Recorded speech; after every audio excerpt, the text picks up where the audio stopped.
What the hell was Mack McCarter thinking last night? We'll discuss his antics at I-75, plus talk Lucas at Huset, the World of Outlaws at Port Royal, and more. Let's go.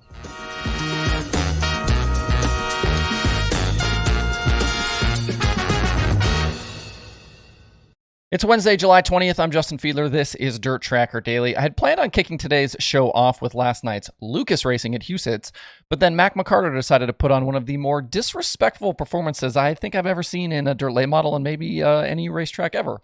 So we'll start there instead. The Southern National Series was I-75 Raceway last night for round number 4, and it felt like there was just something in the air. There were multiple incidents in the feature with several guys upset. But things started to get wild before halfway. Ashton Winger and Tyler Millwood were involved in a dust-up that resulted in Millwood turned around and a caution. And on the restart, the battle for the top spot was on between Winger and leader Mack McCarter. And Winger threw his first slider attempt after that restart that didn't hold, and then took a few laps for Winger to get back to the 51, and then the battle continued, coming to 18 laps to go, with another Winger slider into 3 that didn't end up holding. McCarter drove back by and gave Winger a little nudge off the front stretch. Winger stayed in the gas, though, and tried to get alongside the 51 down the backstretch, but again, McCarter gave no space, and Winger was again off the racetrack. The 22 got big sideways, but Winger saved it, and a lap later, a third slider came McCarter's direction into turn 3. But again, the result was the same, with McCarter squeezing Winger off the front stretch again. As he had the previous laps, Winger held tough though, and coming to 15 to go, Winger used that same slider move into 3, but this time was able to clear the 51 down the front stretch. McCarter wasn't going to give up in the situation though, and into turn 1, the very next lap, he drove in really deep and let his car slide all the way to the top on exit, knowing full well Winger was still there.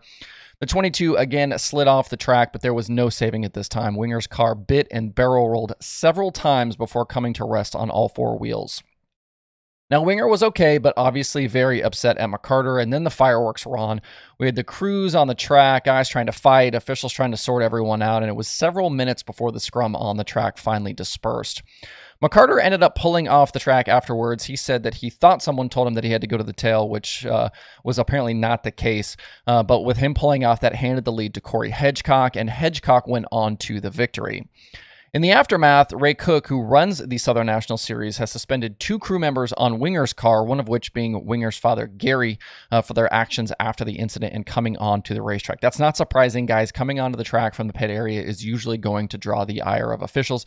You don't need a bunch of people involved in an altercation like that, and it was messy if you watched it on Flow Racing or have since seen the replays.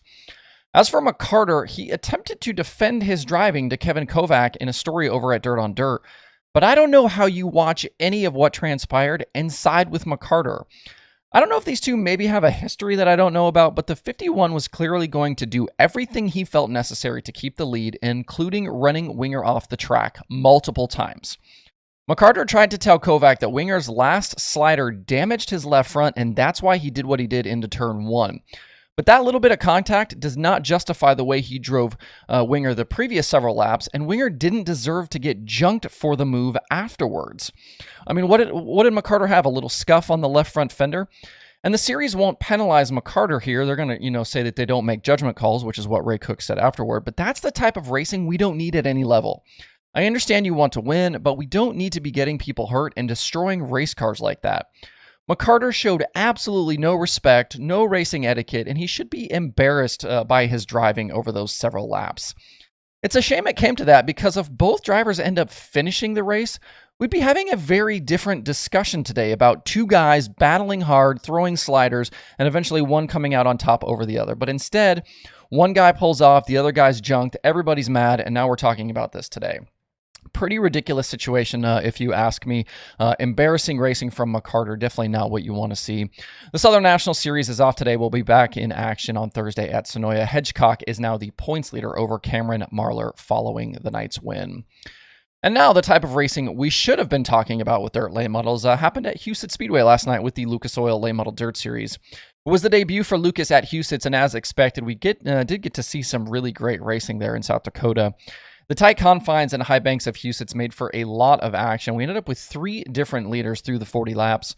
Ricky Thornton Jr. took over from front row starting Tyler Erb on lap 13, but he eventually had a good portion of the right rear quarter and spoiler knocked off the 20 RT from so many hits to the outside wall. That made him vulnerable, I think, kind of down the stretch. And points later, Tim McCreadie took control with 11 laps to go and drove off to his 4th win of 2022. Mike Marlar hard charged from 12th to 2nd with Tyler Erb rounding out the podium in 3rd. RTJ actually ended up fading to 7th at the end with all of that damage. Good stuff, though, at Huset's. Guys racing all over the track, slide jobs. We had poor RTJ's car, but guys on the top, guys on the bottom. About what we could have expected yesterday from the racing there. Headed to I-80 now for 3 nights of the Silver Dollar Nationals. McCreadie has extended his lead over Brandon Shepard to 140 points, and RTJ has lost more ground now as well. I think he's 320 back. I had some commenters asking yesterday about the future of the Silver Dollar Nationals with the impending closure of I-80, and honestly, I don't know anything specific here. Huset's would make some sense. A lot of people brought up Huset's as the future possible destination for the Silver Dollar Nationals. It's only about 3.5 hours north of I-80, and clearly the racing is good there. And track owner Todd Quiring is trying to build Huset's up with some big events. We've seen that on the sprint car side. So the Silver Dollar Nationals would be a good get if that's where it ended up. I don't know anything about the future, though. We'll just kind of have to see what plays out. Last night's win for McCreadie was his 20th straight top 10 to go along with everything we talked about on yesterday's show. I also wanted to spotlight Mike Marlar here. He's not full-time with Lucas, but he's got 11 straight top 10s when he has raced with the series, including 10 straight top 5s. In there as well are 2 wins at Lernerville. He's led laps in 4 different races, and he had last night's 12th to 2nd run. He's basically a different driver since the beginning of June and that incident he had at Wheatland where he was injured. He's also got 5 podiums, including 2 wins with the Outlaws in his past 6 appearances on that side as well. Marlar is definitely one to watch in the coming weeks with a lot of big money on the line. The busy week for Lucas continues on Thursday. And in Pennsylvania tonight, the World of Outlaws continue their season-long fight with the PA Posse drivers. A stop at Port Royal is on tap before the Summer Nationals take place this weekend at Williams Grove. We've got Logan Schuchart and Sheldon Hodenshield in need of good runs to try and stay within striking distance of points leader Brad Sweet, and David Gravel and Carson Macedo trying to close down the gap. Central PA isn't normally a good area for Sweet, so these guys trailing him in the standings really need to capitalize this week before racing transitions back to the Midwest in the coming weeks. As for the Posse guys, all eyes will be on Brent Marks to see if he can continue stacking up cash. He's obviously coming off of those 2 huge wins at Eldora last week. Anthony Macri and Logan Wagner will also be looking to defend their home turf at Port Royal.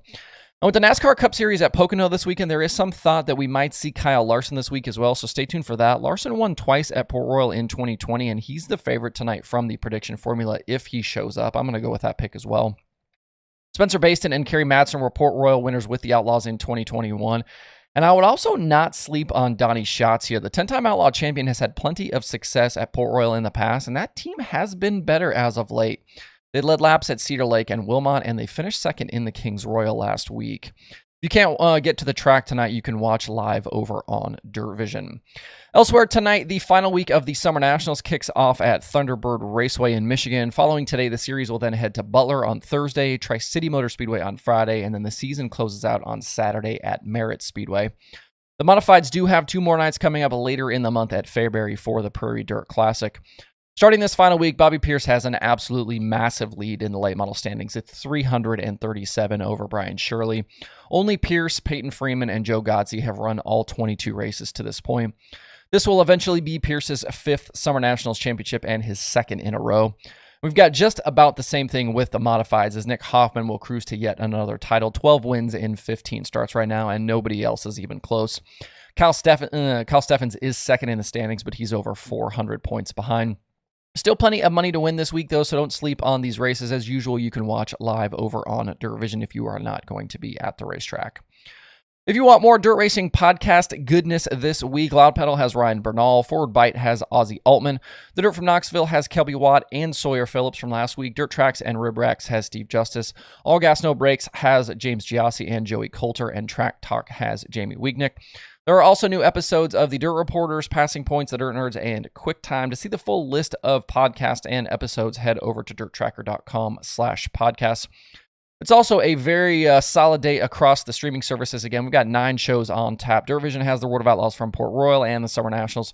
Flow Racing has action from 141 Speedway and Action Track USA plus Flow 24/7. There's also local and regional racing on Speed Sport, and the XR Northern Storm continues from Hibbing on XR Plus. To see the full daily streaming schedule with links to watch, visit dirttracker.com/watch tonight.